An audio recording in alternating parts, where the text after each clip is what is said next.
Three, two, one. What's up, y'all? Welcome back to the Faith to Inspiration podcast. I'm your host, Joel, and today's episode is truly special. I'm joined with an absolute legend, Jasey-Jay Anderson. He's a 6-time Olympian, world champion snowboarder, and a man of deep faith who's shown incredible perseverance. Jasey-Jay, how's it going? It's going great. Thanks, Joel. That's great.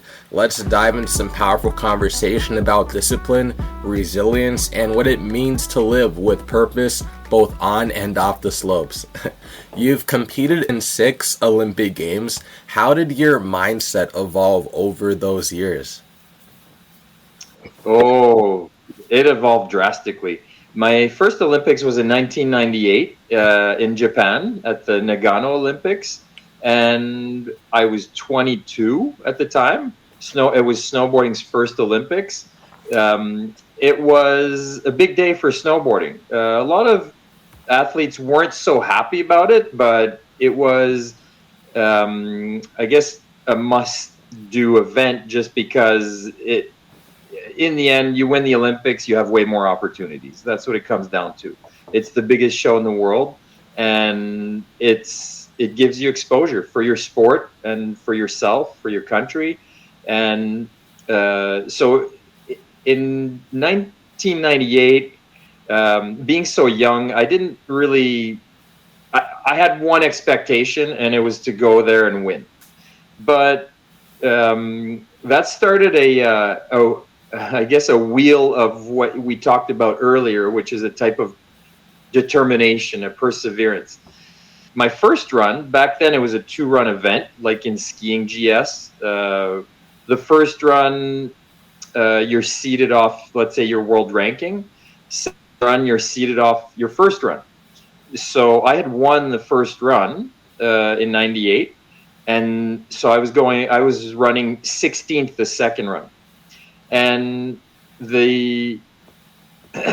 I'd say conditions changed drastically around the 6th or 7th person down, and they started doing all these course holds.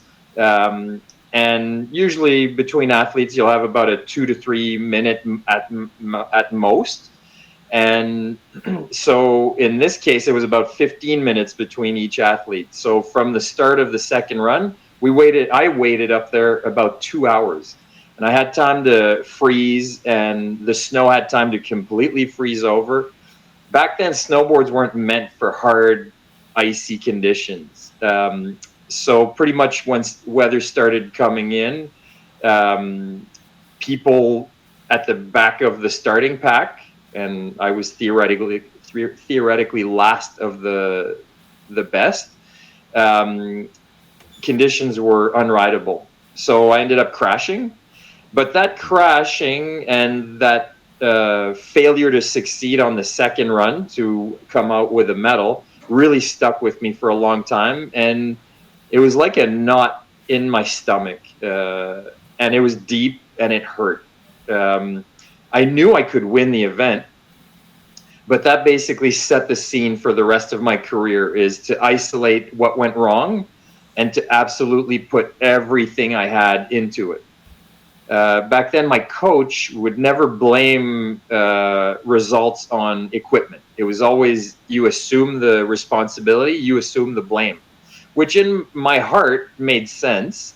It's way easier to just take responsibility, you fix it, you move on. But if you take responsibility where you can't do anything, then that's something you can work on. Or if you're too weak, you haven't trained enough, if you're technically not strong enough, if you're tactically not strong enough, there's all these aspects you can work on. In my case, it was really the boards, the equipment, anything that was boots, bindings, boards, and oftentimes there was an interface system, a plate system. And that was actually the problem. I didn't figure this out until 4 years later in 2002 at the Salt Lake Olympics. So I had an idea, but because my coach really hammered in the values, And also, I was with Burton Snowboards back then. Actually, the biggest snowboard maker in the world. So I Oh, just put my faith into that company to supply me with the best equipment.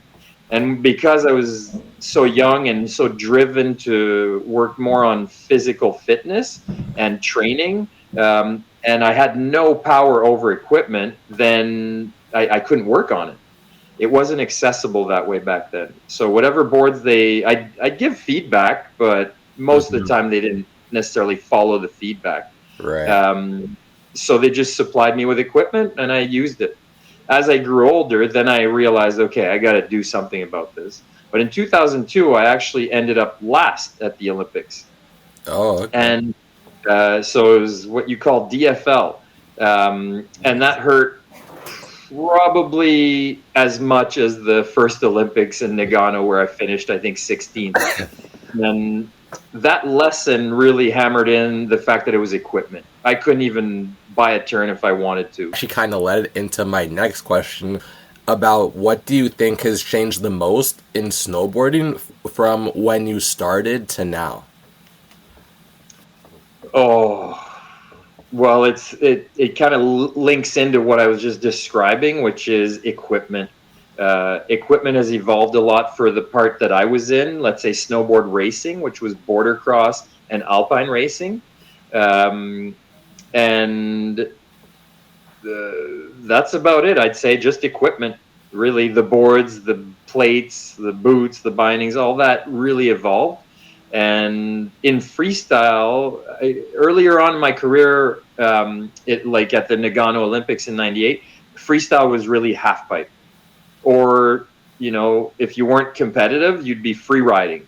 But if you did want to compete, it was half pipe, and slowly big air and park got included in not only the Olympics, but just the competitive environment.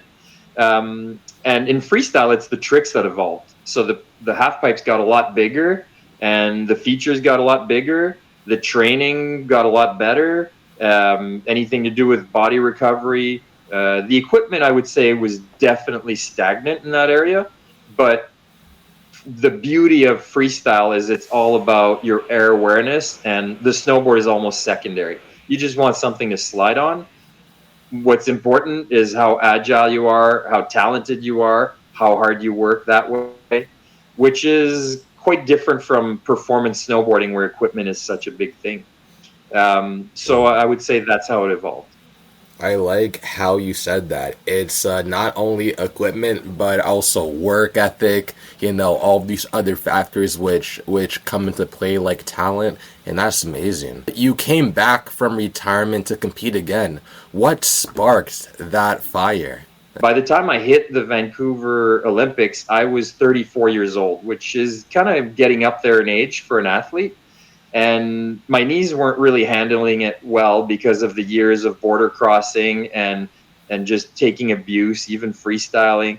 And this plate system really helped me soften everything, and it was quite a bit faster.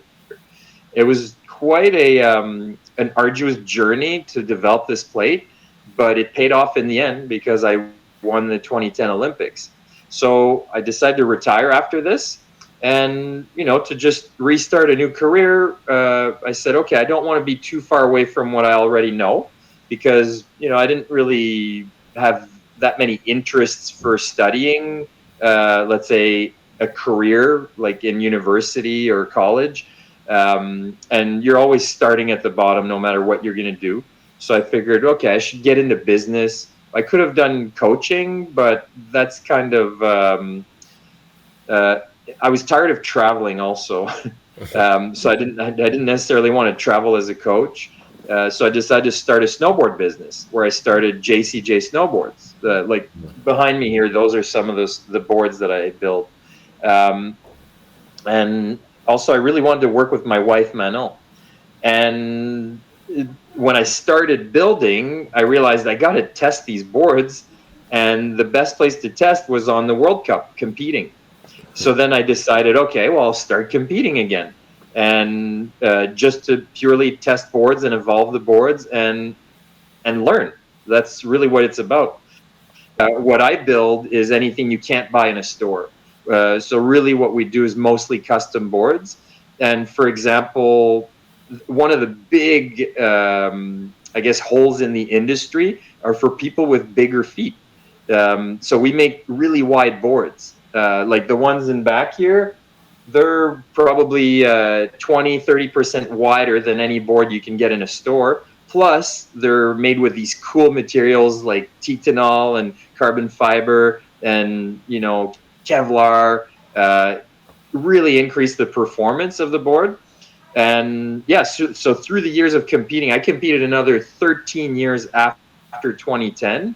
And I learned, a plethora of everything, and really taking it to the most I could. And I basically stopped because my body couldn't handle it, and I was getting more and more work and less training, so the results just weren't really where they could have been if I had put my heart into training, which I wanted to, but at one point you have to make a choice, and you got to put food on the table. So I just slowly transitioned back to being full-time businessman.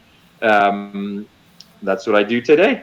Wow, that is very inspiring. Olympian to businessman, having your own company, that's incredible. How do you handle failure or disappointment on the world's biggest stage? I was hard on myself. Some athletes aren't hard enough. Again, I was quite hard on myself, where everything is put aside and all I'm doing is focusing on what the problem is and fixing it. Not just putting a Band-Aid on it, but actually fixing it so it's never an issue again. I won a World Cup at 43. Again, you won't see that very often. And part of that is that drive and that quest for knowledge and checking off the boxes, which most people don't do. Right. That's amazing. Yeah. Can you walk us through what it feels like at the top of a race run, the mental and physical state you're in? Yeah, absolutely. For me, the mental side was quite easy because especially after so many races, you're always going to have another start in the race. So you don't put so much emphasis on that. The Olympics are always a little bit tougher.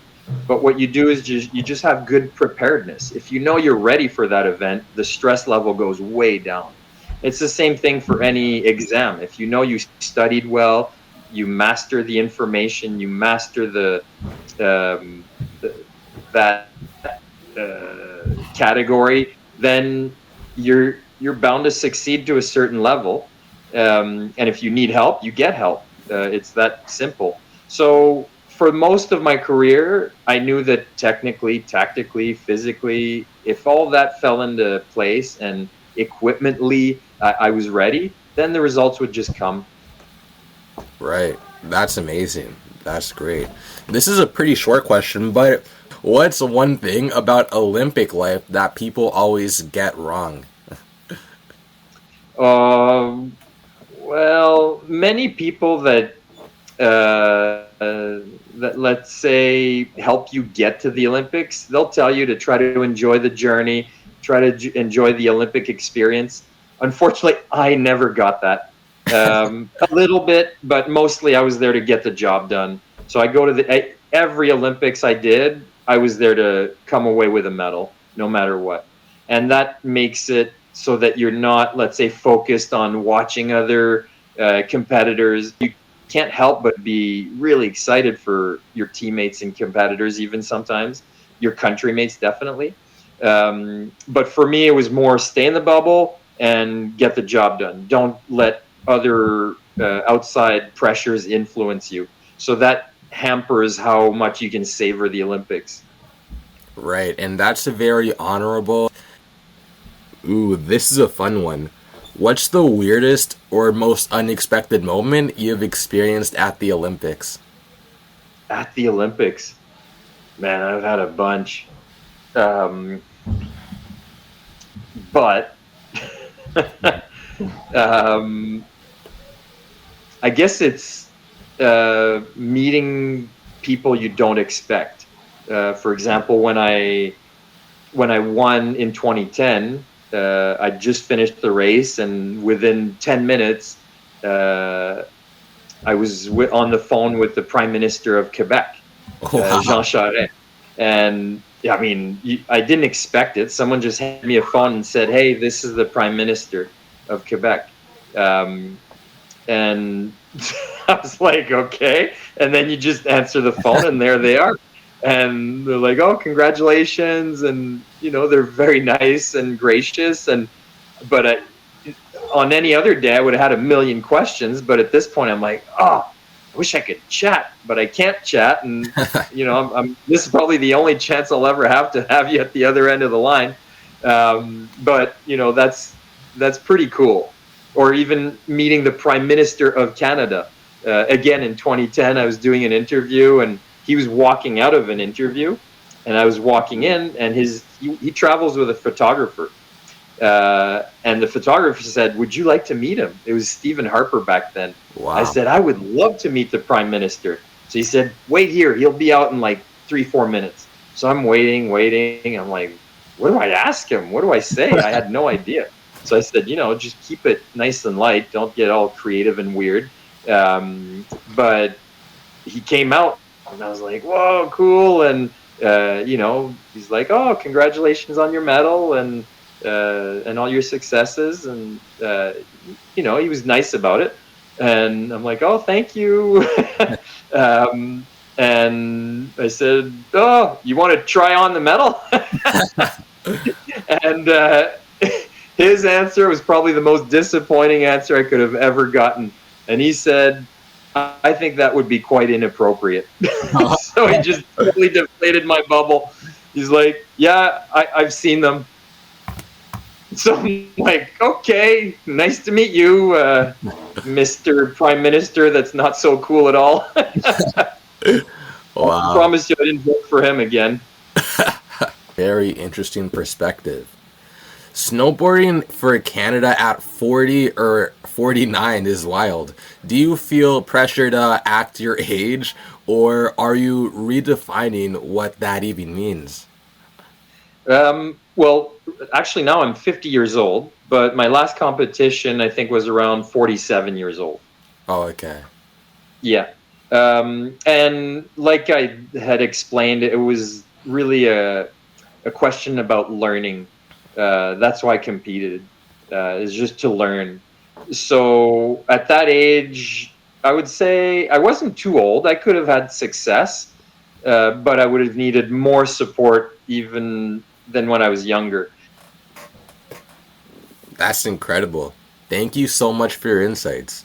And that's a wrap for today's episode of Faithful Inspiration. I want to give a huge thank you to Jay for joining us and sharing his incredible insights on the Olympics and work ethic and everything in between. If you've learned something today, be sure to give this episode a thumbs up and to share it with your friends and family. Don't forget to subscribe so you never miss out on more uplifting conversations like this one. Thanks for tuning in. Until next time, keep seeking faith in all things. Peace out.